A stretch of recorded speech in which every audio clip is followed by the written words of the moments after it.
하박국 3장 1절부터 19절까지 읽어드리겠습니다. 시기 온옷에 맞춘 선지자 하박국의 기도라. 여호와여, 내가 주께 대한 소문을 듣고 놀랐나이다. 여호와여, 주는 주의 일을 이 수년 내에 부응하게 하옵소서. 이 수년 내에 나타내시옵소서. 진노 중에라도 긍휼을 잊지 마옵소서. 하나님이 대만에서부터 오시며 거룩한 자가 바란산에서부터 오시는도다. 그의 영광이 하늘을 덮었고 그의 찬송이 세계에 가득하도다. 그의 광명이 햇빛 같고 광선이 그의 손에서 나오니 그의 권능이 그 속에 감추어졌도다. 역병이 그 앞에서 행하며 불덩이가 그의 발 밑에서 나온도다. 그가 서신즉 땅이 진동하며 그가 보신즉 여러 나라가 전율하며 영원한 산이 무너지며 무궁한 작은 산이 엎드러지나니 그의 행하심의 예로부터 그러하시도다. 내가 본즉 구산의 장막이 환란을 당하고 미디안 땅의 휘장이 흔들리는도다. 여호와의 주께서 말을 타시며 구원의 병거를 모으시오니 강들을 분이 여기심이니이까 강들을 노여워하심이니이까 바다를 향하여 성냄이심이니이까 주께서 활을 꺼내시고 화살을 바로 쏘셨나이다. 주께서 강들로 땅을 쪼개셨나이다. 산들이 주를 보고 흔들리며 창수가 넘치고 바다가 소리를 지르며 손을 높이 들었나이다. 날아가는 주의 화살의 빛과 번쩍이는 주의 창의 광채로 말미암아 해와 달이 그 처소에 멈추었나이다. 주께서 노를 바라사 땅을 두르셨으며 본을 내사 여러 나라를 밟으셨나이다. 주께서 주의 백성을 구원하시려고 기름 부음 받은 자를 구원하시려고 나오사 악인의 집에 머리를 치시며 그 기초를 바닥까지 드러내셨나이다. 그들이 회오리 바람처럼 이르러 나를 흩으려 하며 가만히 가난한 자 삼키기를 즐거워하나 오직 주께서 그들의 전사의 머리를 그들의 창으로 찌르셨나이다. 주께서 말을 타시고 바다 곧 큰 물의 파도를 밟으셨나이다. 내가 들었으므로 내 창자가 흔들렸고 그 목소리로 말미암아 내 입술이 떨렸도다. 무리가 우리를 치러 올라오는 환난 날을 내가 기다림으로 썩이는 것이 내 뼈에 들어왔으며 내 몸은 내 처소에서 떨리는도다. 비록 무화과나무가 무성하지 못하며 포도나무에 열매가 없으며 감람나무에 소출이 없으며 밭에 먹을 것이 없으며 우리의 양이 없으며 외양간에 소가 없을지라도 나는 여호와로 말미암아 즐거워하며 나의 구원의 하나님으로 말미암아 기뻐하리로다. 주 여호와는 나의 힘이시라. 나의 발을 사슴과 같게 하사 나를 나의 높은 곳으로 다니게 하시리로다. 이 노래는 지휘하는 사람을 위하여 내 수금에 맞춘 것입니다. 사람들이 다 그런 것은 아니지만 사람에 따라 음식에 대해 가리는 일, 또 편식하는 경우가 있습니다. 사람들이 음식에 대해 편식을 하듯 성경에 대해서도 편식을 하는 경향이 있습니다. 오늘 본문인 하박국 3장에서 사람들이 17절부터 18절만을 편식하려는 경향이 있습니다. 그런데 이 무화과나무, 포도나무, 감람나무, 외양간의 소 이야기가 등장하는 17절과 18절은 1절부터 16절까지의 결론에 해당하는 부분입니다.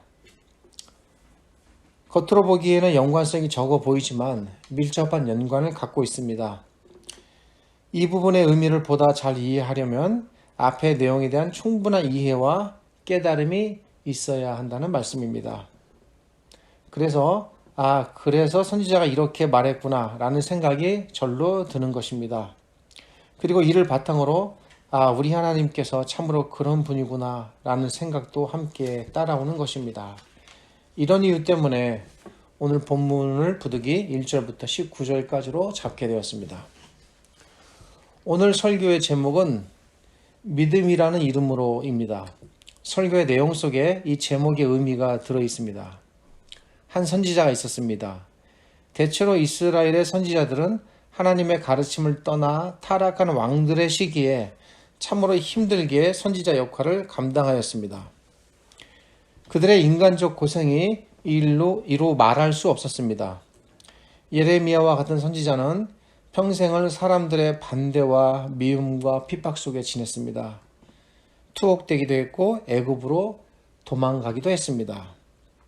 이사야 선지자 역시 고난 속에서 선지자 역할을 하다가 톱으로 켜서 죽임을 당하는 그런 고통을 당했습니다. 그런 면에서 하박국 선지자는 조금 다행이라 볼 수 있습니다. 이 선지자는 요시야라는 신실한 왕을 만났습니다.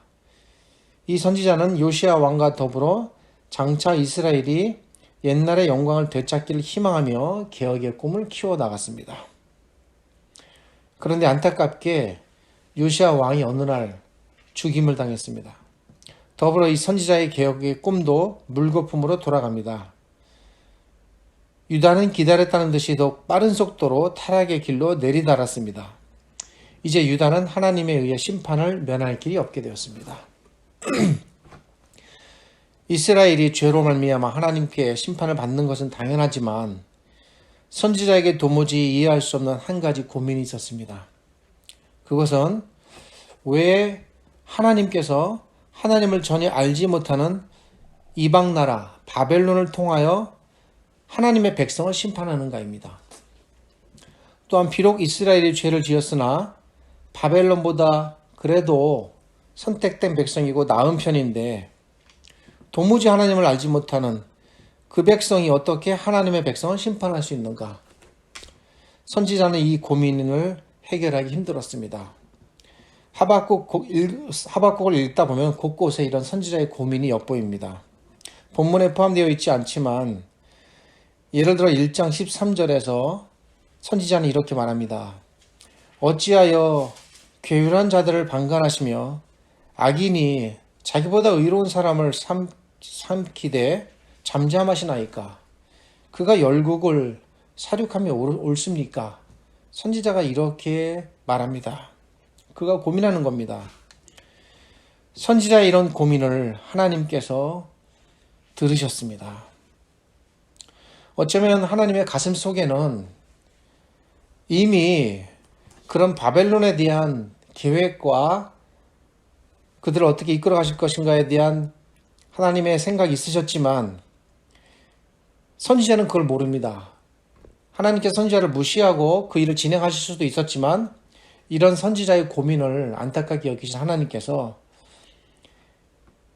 그들에 대한 바벨론에 대한 하나님의 생각이 어떠하신지를 알려주십니다. 그걸 듣고 선지자가 깨달아 쓴 시가 오늘 본문입니다. 하나님께서 악을 행하는 바벨론 내가 결코 놔두지 않겠다. 반드시 심판하시겠다라고 말씀하셨습니다. 지금 바벨론이 여러 민족을 짓밟고 있으나 언젠간 이 바벨론을 내가 칠 것이다. 하나님의 답변을 들은 선지자는 위로를 얻었습니다. 하나님의 말씀을 들은 선지자가 이렇게 말합니다. 아, 그렇구나. 비록 지금은 유다가 그 죄로 인해 바벨론에 의하여 멸망당하지만 언젠가 하나님께서 이 바벨론을 멸하시고 우리를 건지시는구나. 이런 소망을 발견한 것입니다. 그래서 앞에 1장 13절에서 자신의 고민을 그렇게 털어놨던 선지자가 2장 4절에서는 보라 그의 마음은 교만하며 그의 속에서 정직하지 못하리니 그러나 의인은 그 믿음으로 말미암아 살리라라는 소망의 외침을 하게 되는 것입니다. 비록 당장 일어나는 일은 아니지만 선지자는 장차 하나님께서 하나님의 백성을 대신하여 바벨론과 싸울 것임을 알았습니다. 그래서 그 싸움을 하나님의 전쟁, 하나님의 싸우심으로 이 시로 표현하는 것입니다. 선지자의 시가 나타납니다. 여호와여 내가 주께 대한 소문을 듣고 놀랐나이다. 이 소문은 하나님의 전쟁에 관한 소문입니다. 하나님께서 얼마나 전쟁에 능하시며 또한 자기 백성을 위해 얼마나 치열하게 싸우셨는가에 대한 소문을 들었다는 말입니다. 비록 이스라엘이 자기들의 죄로 인해 하나님으로부터 심판을 받지만 영원히 버림받지 않을 것이고 빠른 시일 내에 자기들을 용서하시며 그리고 악인들의 손에서 건져주실 것을 알았습니다. 바벨론이 아무리 강한 나라라 할지라도 하나님께서 전쟁을 일으키시면 분명히 바벨론을 치실 것이고 멸하실 것임을 확신했습니다. 이미 하나님께서는 2장에서 하박국 선지자에게 장차 바벨론을 무너뜨려 주시겠다라고 약속하셨습니다. 2장에 기록된 이 약속의 내용을 근거로 하박국이 기도하는 것입니다. 그것이 본문입니다.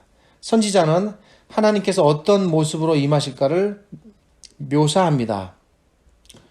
그것이 3장 3절부터 7절까지입니다. 3장 3절부터 7절까지는 하나님께서 온 몸을 철갑으로 두르시고 머리에는 투구를 쓰시고 허리에는 칼을 차시고 등에는 활을 메시고, 영화로 표현한다면 나니아 연대기에 나오는 그런 전사처럼 자기 민족을 구하기 위해 홀로 적진으로 뛰어드는 그런 전사의 모습입니다. 하나님께서 이스라엘을 구하시기 위하여 그 누구도 동반치 않고 그 누구의 힘도 필요로 하지 않으시고 오직 홀로 말 타고 적진으로 뛰어들어가십니다. 자기 백성이 위태롭다는 소식을 들은 하나님께서 지체하지 않고 급히 출발하십니다. 우리가 본문을 언뜻 읽어서 이 느낌을 잘 느끼지 못하겠지만, 그래서 이제 우리가 해석이라는 것이 필요한데, 본문을 잘 들여다보면 이런 하나님의 급한 출발이 나타납니다. 3절에 기록된 대만과 바란이라는 지역은 이스라엘에서 최남단에 해당하는 에돔과 시내산 지역입니다. 시인이 여기서 대만과 바란을 등장시킨 이유가 뭘까요? 굳이 이 지역명을 거론할 이유가 뭘까요? 그것은 하나님께서 이스라엘의 가장 남단 멀리 계신다 할지라도 자기 백성이 위급하다는 소식을 들으시면 그 멀리서도 지체치 않고 신속하게 자기 백성을 구원하시기 위하여 전쟁 속으로 들어가신다는 것을 알려주시기 위함입니다. 이렇게 임하시는 하나님의 모습이 얼마나 위대하던지 그 영광이 하늘을 덮고 온 세계가 이 전사이신 하나님을 찬양합니다. 이 하나님의 권능이 얼마나 크신지 하나님의 손에서는 광선이 햇빛처럼 나오고 하나님의 발 밑에서 불덩이가 나옵니다. 제 이런 표현들이 다 이 본문에 기록된 시적인 표현들입니다. 굳이 이것을 해석할 필요는 없습니다. 시는 시대로 그 느낌으로 이해하면 됩니다. 하나님께서 엄청난 능력을 동반하시며 적들 앞에 우뚝 서셨습니다. 이제 그 적들이 놀랍니다. 적들이 놀라 간담이 녹아내리는 모습이 6절에 나옵니다.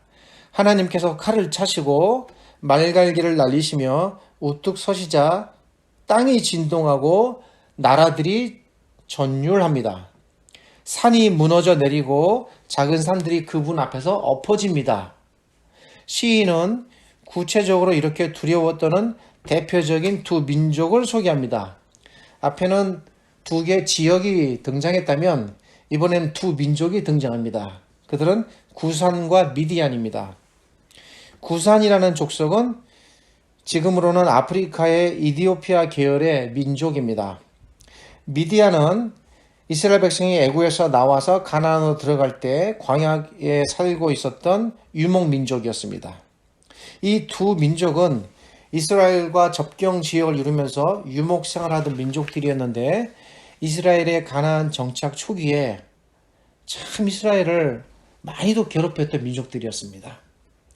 하나님께서는 이스라엘의 역사 초기까지 거슬러 올라가셔서 이스라엘을 괴롭혔던 민족들을 순서대로 무찌르실 것이라는 사실을 선지자가 지금 말하고 싶은 것입니다. 구산의 장막이 환란을 당하고 미디안의 땅의 휴장이 흔들리도다라는 것이 그런 표현입니다.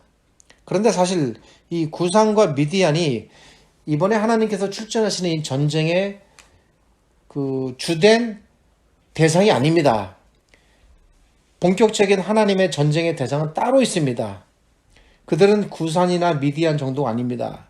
당시 전 세계를 호령하고 세상 전체를 지배했던 바벨론이라는 대제국입니다. 하나님의 전투가 치열하고 맹렬하게 펼쳐집니다. 적들을 무찌르시는 내용이 소개된 부분이 8절부터 15절입니다. 멀리 남방에서 온몸을 무기로 장착하시고 말을 타고 단숨에 달려오신 하나님께서 드디어 무기를 휘두르십니다. 여호와의 전쟁이 시작되었습니다. 시인은 아주 세세하게 그리고 극적으로 하나님의 전쟁이 어떻게 진행되는 것인가를 시적으로 표현합니다. 하나님께서 제일 먼저 화살 하나를 뽑아 적진을 향해 날립니다. 그리고 칼을 들어 땅들을 쪼개십니다. 그러자 산들이 하나님을 보고 놀라 쓰러집니다. 이어서 창을 휘두르시니 해와 달이 달아납니다. 바다가 하나님께 항복을 선언합니다.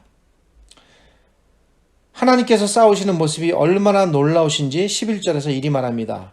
주의 나르는 살의 빛과 주의 번쩍이는 창의 광채로 인하여 해와 달이 그 처소에서 멈추었나이다.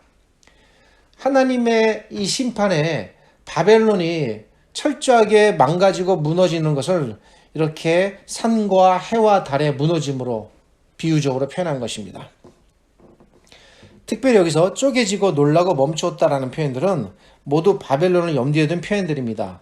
바벨론이 그렇게 망할 것이라는 것입니다. 이제 하나님의 전쟁이 막바지에 접어듭니다. 하나님께서 드디어 이스라엘을 멸망시킨 바벨론을 철저하게 응징하십니다. 바벨론의 기초를 다 뒤엎으시고 통째로 드러내십니다. 바벨론을 밑바닥부터 드러내어 지상에서 그 흔적조차 없게 하십니다. 이 장면을 목격한 시인이 이렇게 말합니다. 그들이 회리바람처럼 나를 죽이려고 가만히 가난한 자를 삼키려고 돌진해 오지만 하나님께서 그들의 모든 전사들을 다 창으로 찌르셨도다. 시인은 한때 적들이 쳐들어온다는 소식을 듣고 창자가 흔들리고 입술이 떨린 적이 있었습니다. 어찌 아니 두렵겠습니까? 자신들의 뼈가 썩는 것 같고 몸이 떨렸다고 시인이 고백했습니다. 그러나 시인이 이제 더 이상 두려워하지 않게 되었습니다. 마침내 두려움을 극복하고 믿음의 용기를 얻게 된 것입니다. 하나님을 신뢰함으로 적에 대한 두려움에서 벗어나게 된 시인이 얻은 사실이 있습니다. 그것은 바로 믿음이라는 이름입니다. 참된 믿음은 두려움 가운데서 생성됩니다. 시인이 두려움이라는 이 모습을 벗겨내니 그 속에 믿음이라는 알맹이가 들어있었습니다. 이렇게 터득한 시인의 믿음은 이제 그의 삶의 전 영역으로 확대됩니다. 믿음이 시인의 삶 전체 영역 속에서 마치 살아있는 생명책처럼 움직이고 작동합니다. 이 믿음이 시인의 삶 구석구석을 파고들고 먼지를 빨아들이는 청소기처럼 불순물들을 제거하고 빨아들입니다. 믿음으로 모든 것들이 다 청소되고 정화되는 것입니다. 시인의 생각, 그의 영혼, 그의 정신들이 전부 재탄생됩니다. 믿음을 통해 여과되고 재탄생된 시인의 눈에는 세상이 다르게 보입니다. 지금까지 보았던 그런 세상이 아닙니다. 전에는 보이지 않던 저편 너머의 새로운 세상이 보입니다. 이렇게 믿음의 눈으로 자신의 삶을 들여다보고 깨닫게 되고 터득하게 되어 시인이 하는 고백이 이어지는 내용입니다. 그것이 바로 비록 무화과 나무가 무성치 못하며 포도나무에 열매가 없으며 감람나무에 소출이 없으며 밭에 식물이 없으며 우리에는 양이 없으며 외양간에는 소가 없을지라도 그래도 나는 여호와를 인하여 즐거워하며 나의 구원의 하나님을 위하여 인하여 기뻐하리로다. 인간에게 전쟁만큼 비참한 것도 없겠지만 때로는 전쟁 이상으로 고통스러운 것이 있습니다. 그것이 뭘까요? 그것은 바로 굶주림입니다.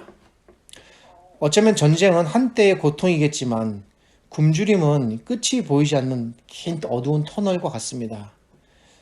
언제 이 굶주림이 끝날지 기약이 없습니다. 매일매일 배고픔의 연속입니다.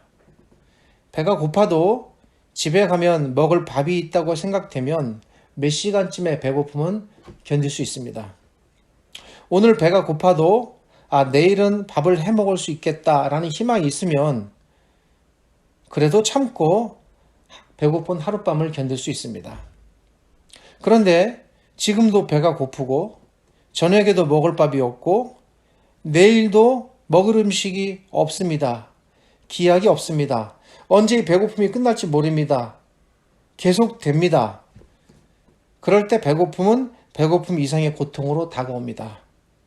배고픔에 공포가 더해지는 겁니다. 끝나지 못할 굶주림에 대한 공포가 배고픔 자체가 주는 고통보다 더 커집니다. 그렇게 해서 굶주림의 고통이 가공되고 확장됩니다. 그래서 끝없는 굶주림이 무섭습니다. 시인이 그런 굶주림의 상황을 표현합니다. 끝이 보이지 않는 굶주림, 그 굶주림의 끝에 죽음이 있는 것 같습니다. 굶주림이 끝날 때까지 어떻게 버텨야 할지 방도가 없습니다. 끝을 알 수 없는 고통 앞에 놓여 있다는 것 그 자체가 무섭습니다. 당장의 배고픔보다 방도가 없는 미래가 더 큰 두려움입니다. 지금도 이런 고통에 시달리는 수많은 형제들, 안타까운 생명들이 우리가 조금만 눈을 돌려보면 세계 도처에 너무 많습니다. 결코 우리 시대, 이 시대와 동떨어진 이야기는 아닙니다. 시인의 시대도 그랬습니다. 그래서 무서웠습니다. 시인이 외치는 고백이 그런 가운데 탄생된 것입니다. 비록 무화과 나무가 무성치 못하며 포도나무에 열매가 없으며 검람나무에 소출이 없으며 밭에 식물이 없으며 우리의 양이 없으며 외양간에 소가 없을지라도 이 뭡니까 전부 다? 끝없는 굶주림이 계속될 수 있는 상황을 가상하는 겁니다. 그럴지라도 나는 여호와를 인하여 즐거워하며 나의 구원의 하나님을 인하여 기뻐하리라. 시인은 하나님께서 어떤 분이라는 것을 분명히 알았습니다. 그분은 하나님의 백성을 전쟁뿐 아니라 이 기근 속에서도 끝없는 굶주림 속에서 반드시 건지실 분이라는 것을 안 것입니다. 시인의 믿음은 자기의 삶 전체 영역으로 확대되었습니다.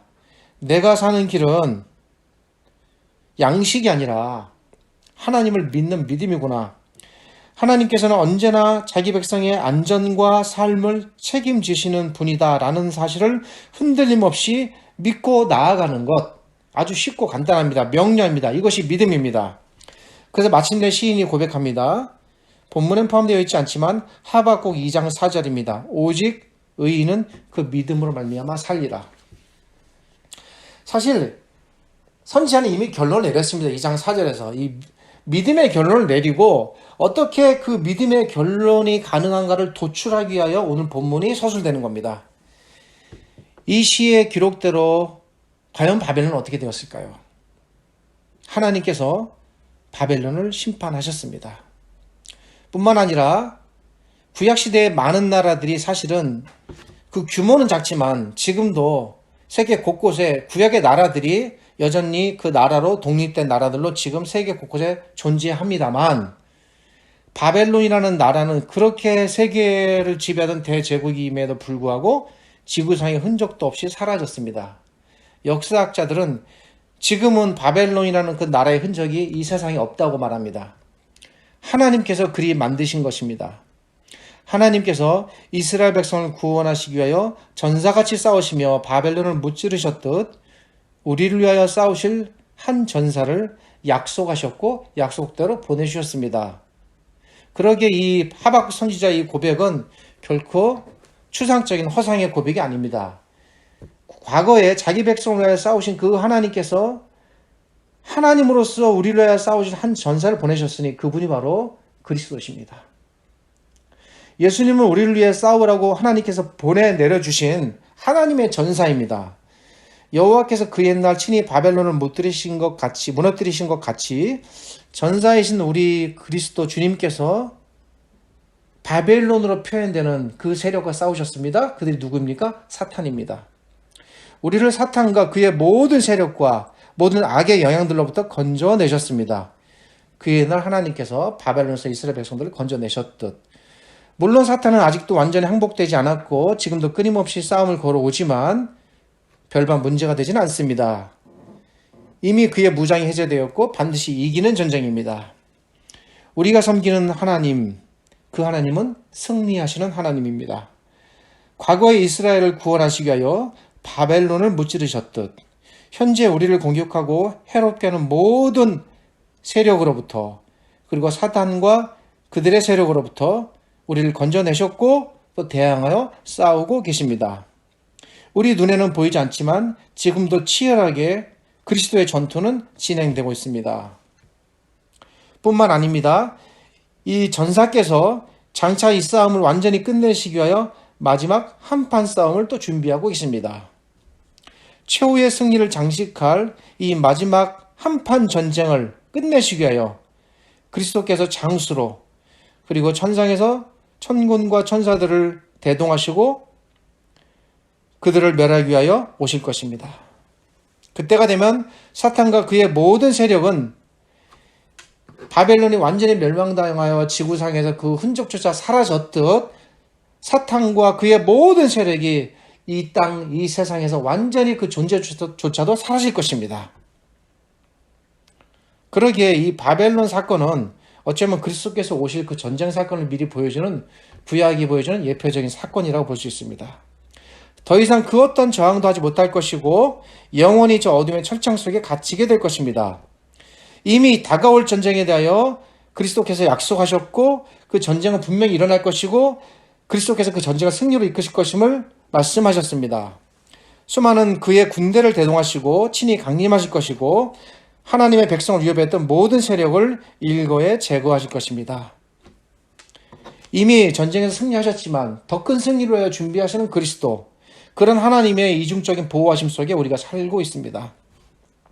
그러기에 우리는 이 땅에서 위협은 비록 있지만 그것을 치명적으로 우리가 받아들이지 않고 살아갈 수 있는 것입니다. 우리에게 이런 믿음이 있어야겠습니다. 이 믿음이 없으면 살아갈 힘을 잃게 되는 것입니다. 그러기에 우리를 위태롭게 하는 것은 어떤 것의 부재가 아니라 믿음의 부재입니다. 부끄럽게도 돌이켜보면 우리에게 부족했던 것이 늘 믿음이었습니다. 우리가 채워야 할 것도 늘 믿음이었습니다. 그러기에 우리가 사는 일도 언제나 믿음뿐입니다. 하나님에 대한 이런 이해와 그분에 대한 깨달음을 바탕으로 더욱더 가득 채워지는 그리고 튼실한 이런 믿음 속에 살기를 소망합니다. 기도하겠습니다. 하나님 감사합니다. 과거에 자기 백성을 위하여 싸우셨던 하나님께서 친히 지금도 저희를 대신하여 싸우고 계시고 그리스도를 저희에게 보내주셔서 우리가 싸워야 할 싸움을 대신케 하시고 지금까지 승리하게 하셨으며 앞으로도 영원히 우리를 이기게 하시고 하나님의 안전과 보장 속에 살게 하심을 감사드립니다. 이 거룩한 소망을 잃지 않게 하시고 이것이 믿음을 형성하여 그 믿음의 토대가 저희 안에 온전히 튼튼하게 자리 잡기를 원합니다. 부족했던 저희의 믿음을 채워주시고 잃었던 믿음을 회복시켜 주시고 약해진 믿음을 강하게 하여 주시옵소서. 오직 믿음으로 믿음의 이름으로 살아가게 하여 주시옵소서. 지금은 우리 주님 예수 그리스도의 은혜와 저희를 지극히 사랑하신 아버지 하나님의 크신 사랑과 오늘도 이 기록된 거룩한 말씀으로 힘주시고 복주시는 성령 하나님의 교통하심이 이 말씀을 듣는 모든 주의 백성들, 자녀들 머리 위에 영원토록 함께 하시기를 축원합니다. 아멘.